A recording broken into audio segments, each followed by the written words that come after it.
Let's see if this is actually working. I can, let's see, double tap to flip it around to me. Yay! Okay, well, it's our first night here.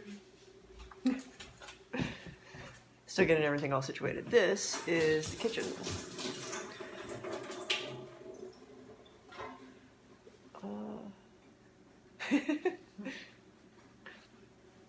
We looked at a bunch of different houses for the possibility of getting Inspiration House up and running, but in almost every other case, I hated the kitchen. Like, it was a whole bunch of like, what the heck did these people do? And as you can see, like, everything is still kind of a big crazy mess. We're still got the hot water heater to put in and a bunch of other stuff and piping stuff down in the basement. So dishes at the moment are just sort of staged.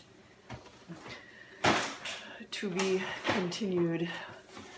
Speaking of the basement, there's the creepy door behind me. It is a little bit more put together than you would expect from a house this age. This house was built in 1870. The land was plotted in 1869. It was for a fellow called Herbert Penfield. I've been doing a bunch of research about Herbert and his family, and the only thing that confuses me is there's 3 properties immediately around here that were attributed to him, all around about the same time. So either he was like one of the main people building stuff, or I'm honestly not really sure. I still need to like figure out where he's at. I'm pretty sure I found where he's buried, and I'll be checking out his headstone over the next couple of days, which will be kind of fun. But the problem was the Penfields are a huge family, and a whole bunch of them, enough of them moved out here that there's a whole township called Penfield. There's 2 cemeteries devoted to a whole lot of them, so trying to find just one Herbert Penfield was a little bit more like finding a needle in a stack of needles. So anyway, after Herbert, the house changes hands multiple times. So we've got, let's see, I know it goes to an Ackelson, Arden Dale, who is for a little while a mayor of the town of Oberlin, where this house is located. And it is, actually, let me flip the camera back around so you're not staring at me and we can actually like explore a little bit. I've been here this late before, but we've not stayed overnight. We've just been cleaning. So let's flip again.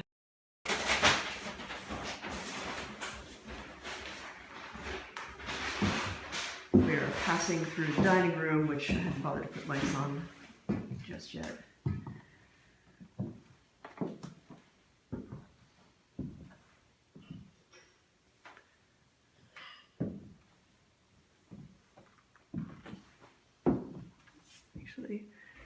So one of the interesting things, we're going to have a lot of dark for a moment, is this room, which when I find a light switch, because I'm still learning the house, eventually, there we go. Yay, light switch. This was, you can see that there are 2 doors on this room. This was an old doctor's office from like 1896 to 1920, if I am reading all the timelines properly. It's not the biggest of rooms, so I'm not sure quite what all went on in here, but I've got this little Harry Potter closet, which might in fact turn into a Harry Potter closet. I think I'll actually put the light in the closet on and then kill this overhead light because it's super bright. There is the area. Okay. That's better. Well, not so much for the camera, but certainly for atmosphere. Hello. Yeah, we can't see you at all here. Okay. That's because I might also do this. No. See, now I have vanished. Yes, you have totally vanished. And I'm back. Yeah, what I need is like night vision if I want to do like a formal hunt in here, or go get my my flashlight. We've been dutifully finding various bits of furniture to fit in with the location and decor. You're completely right. They match. Yeah. Okay, so I was talking about some of the previous owners. One of the more recent ones, and I mean by recent I mean the 20th century. There is one confirmed death in the house, and that would be Nellie Mary Baxter, who after a 2-year illness had passed away. Now, exactly where she died in the house is not 100% clear, but here we go with lights again. What I suspect, based on the layout of the house, is that it was back in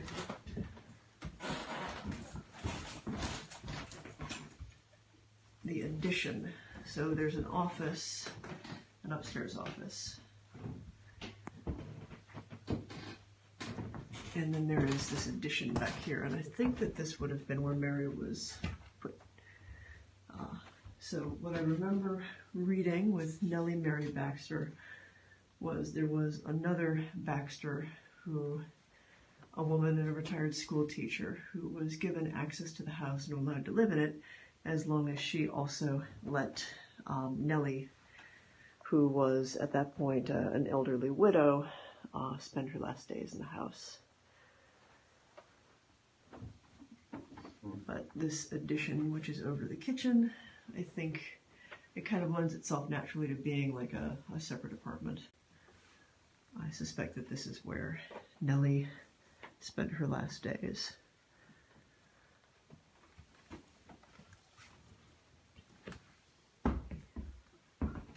So when we first started clearing the place out, this, again, the house was built in 1870, so what, 2 years and it'll be 150 years old, which is fairly substantial. The folks who lived here before, they were a married couple that only lived here a couple of years.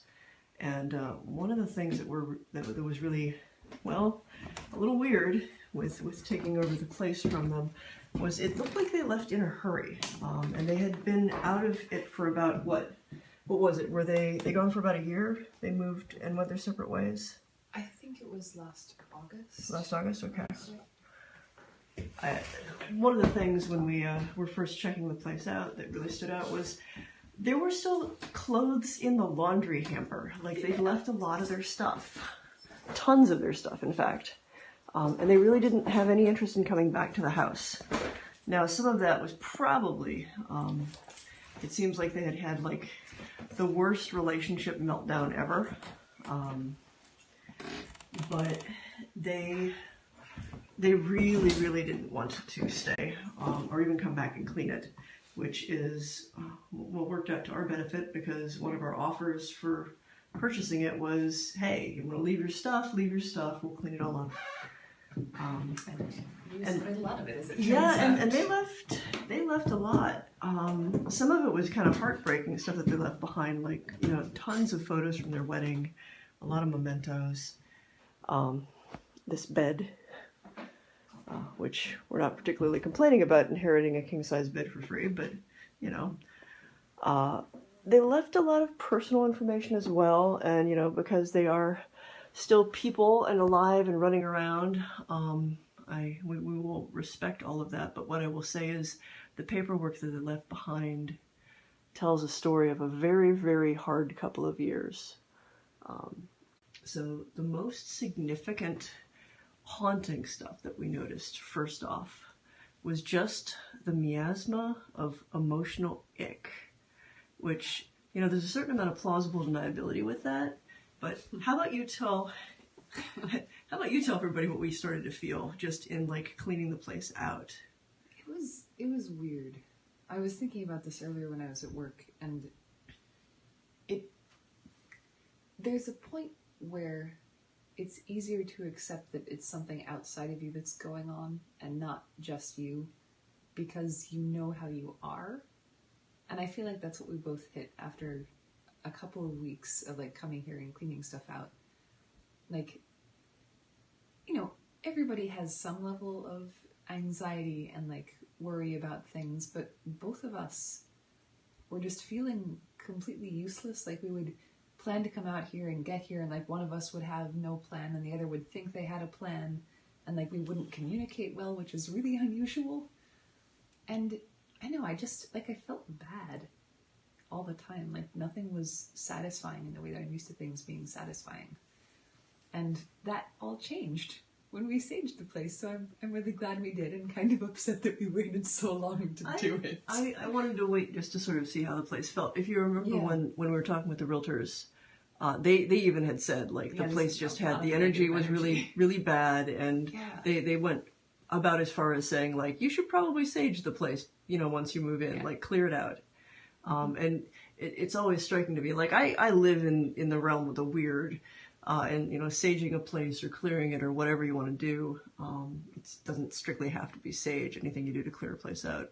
Yeah. That's not unusual for me, but it is unusual for, like, the realtors who are selling you the house to be like, yeah, it's got bad vibes. You might want to do something about that. Yeah. No, and I'm glad that we got the place instead of someone who didn't know how to deal with that, because I can only imagine the kind of havoc it would wreak. Well, I'd say for me, the thing that I kept picking up on, and I knew it wasn't me, was we'd come out here and I'd start cleaning, and there would just be this overwhelming sense of uselessness, of unworthiness, of just being, I don't know, some sort of like awful, useless lump where I just couldn't do enough. And that is really, really not me. Yeah. And again, based on stuff that the two prior owners had left behind, one of them, there was a drawer full of antidepressants. One of them had definitely had a very rough time of it, and there was a specific part of the house. Actually, we already have seen it, where just in me doing like a little casual walkthrough, like I used to do on Paranormal State, it felt like one of the two married couple, one of the partners, had been pretty much holed up back here on this chair in this little corner here. It's harder to see in the light, or in the lack of light. But pretty much that chair was left, and it just felt like they probably spent any of their free time there just brooding and feeling miserable and just being kind of angry at themselves and the world. And that was really, really thick back here, so we did a whole bunch to try to clear it out. I know one of the things for me that it took me a little while to realize that it wasn't normal, was I sometimes go into this very focused mode where I'm like, okay, these are the things we have to do, this is the time we have to do them in. If that time is short, here's like the most efficient way to do all the things. And I was sort of in that mode for like one day in a healthy way, and then I just got really stressed about everything. Like I would come over here and feel like we weren't doing enough, and there wasn't any way we were possibly going to get everything done.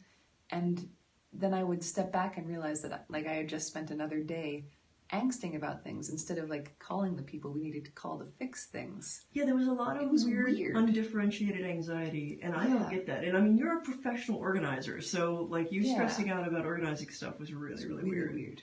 And it was really noticeable. I spent a day and just like from top to bottom, just cleared the place out, swept it all down, did pretty much what I used to do for Paranormal State for any of the like the hauntings, and just cleared the house. And after that, we were like, wow, this place feels completely different. Yeah. Now, that's not to say that it doesn't still have some residents, some folks who have stayed.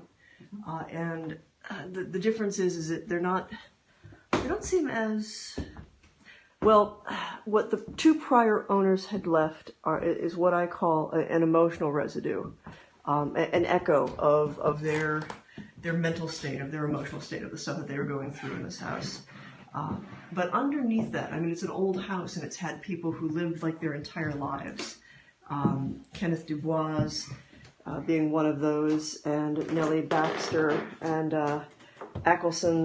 several Acklesons, and possibly Mr. Penfield, although he's harder to track down. Like I said, the house was built in 1870 for him, and if he is the Herbert Penfield that I found in the Penfield Cemetery, He died the next year in 1871 in his 30s, which was a little striking. But there's still somebody who kicks around here, at least one intelligent haunting. And the neat part about that was when we were cleaning in the dining room. Of course it did. As if on cue. As if on cue. Okay. So we were cleaning in the doctor's office, or sorry, not in the doctor's office, in the dining room here, which my lovely wife will get the lights. And those are, that's actually a nice dimmer switch. So anyway, we had this little fellow that got left behind. Yes, exactly you. That's just... So the two folks who were here before us, to our knowledge, did not have a child, but there were some children's toys, among them this old Fisher-Price toy, which I had when growing up. This is not the one that I grew up with, and we were in here cleaning, mostly sorting through all the stuff. As you can see, there's a copious amount of glassware. The folks before us really liked their wine. Like, whoa, did they like their wine? And as we were working, that started playing. And, you know, like you do, we sort of like looked up and tried to figure out if somebody had bumped it or what. And it stopped, so we went back to work. And pretty much as soon as we had turned our backs, it started to play again. Which, you know, not the weirdest thing that I'd ever gone through. So pretty much I was like, we don't have time for this. And I picked it up and just moved it into the other room. So that was the first, like, little music thing. On the day that I saged the place, the other thing that I had Illyria do was, like I said, the previous owners had left a lot of the stuff connected to their wedding. And so there were all of these framed photos, you know, glamour shots and shots of them on the beach and everything. And it just felt like those should probably go as I was clearing out all the ick from the tactical nuclear meltdown of their relationship. And partly to help motivate, and partly because I find music very, very good for clearing negative energy. We were playing V&V Nation at fairly loud volumes. A nice bouncy techno. And I was upstairs going room to room with the sage, and I'd hollered down for Illyria to take the pictures out and put them in the garage. And I heard her move and gather them up. V&V Nation is still pumping out of the speakers. And the back door, there's a screen door here, and it slams. Like, it's got a very distinctive sound to it when it slams, which I won't do right now because she's already locked. But anyway, it's an old, like, I have no idea how old the old wooden frame, but there's a distinctive sound it makes when it slams. So I could hear she had just gone out to the garage, and we're mid-song on V&V, and it just suddenly switches to this weird, folky, like, male and female duet thing. And it plays this completely different piece of music for a little while. I'm really bummed I didn't hear that. It seems like it happened only when I was out. Yeah, it was only when you were outside. I ran, like, I at first I thought you'd switched the music. But I didn't hear the screen door slam again, so I realized that you probably were still outside. So I came downstairs to try to see what the heck it was, like, to see if what music it was.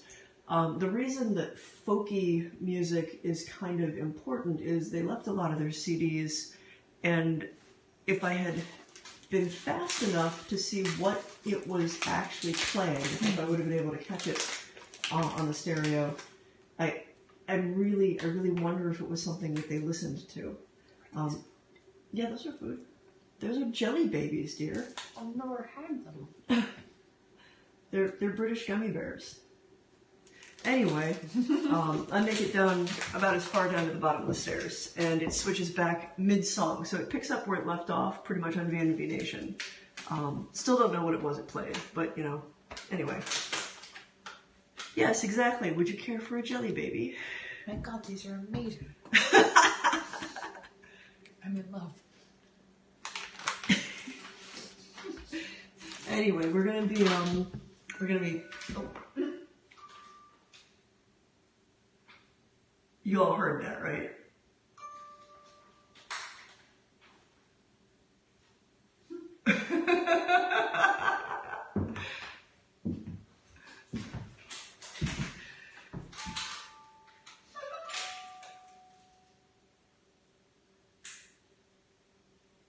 And you're just gonna keep doing it?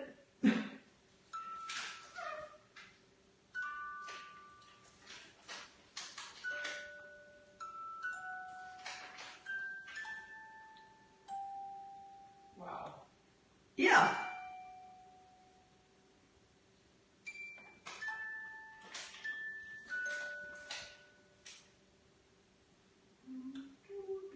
Okay, well, I have to tell you, it's just me and Illyria. Neither of us have wound this thing, and the day it was playing was in April. Like, it was April 24th, 28th? Yeah, it was at least a week ago. A couple weeks ago, we have not wound that thing since. It has not played since then, either. Man, one thing, like, if you're picking it up and moving it, I could see, like, during that time, it might start playing, but it's just been sitting there for minutes now. God, that's kind of awesome. Anyway, I mean... It's on cue. I guess it wants a jelly baby. Well, I'll share my jelly babies with you, but I'm not sharing with the ghost. Unless it asks really nicely. Fair. Maybe if it played some more tunes, I could give it a jelly baby just for it. Yeah, that was kind of cool. That was cool. Really didn't expect I might do that. But, Oh. Mm. I mean, to be fair, we bought the house in part because it felt like it was haunted, and it felt like it was just the right type of haunting. Like the stuff from the previous owners, that felt unpleasant. That was stuff that, like, there was no point in putting up with it. It was just yucky. Switching back around. I don't know. I think that whoever's hanging around here now, I think they're interesting and fun, and I want to get to know them better. And I hope they appreciate the changes that we're going to be making, because we're going to be repainting, and that's a lot of tomorrow. Lots of repainting. Yeah, so much painting. And I think I'll just leave that there. And see if our friend decides to serenade us later tomorrow. Mm-hmm. So I think I'm going to switch formats and go to Facebook Live in a little bit, and partly because my arm's just getting tired. And this is a slightly unwieldy format, but I'm really glad that they delivered. That was super cool. It really was. So Kenneth or Mary or Nellie or whoever, thank you.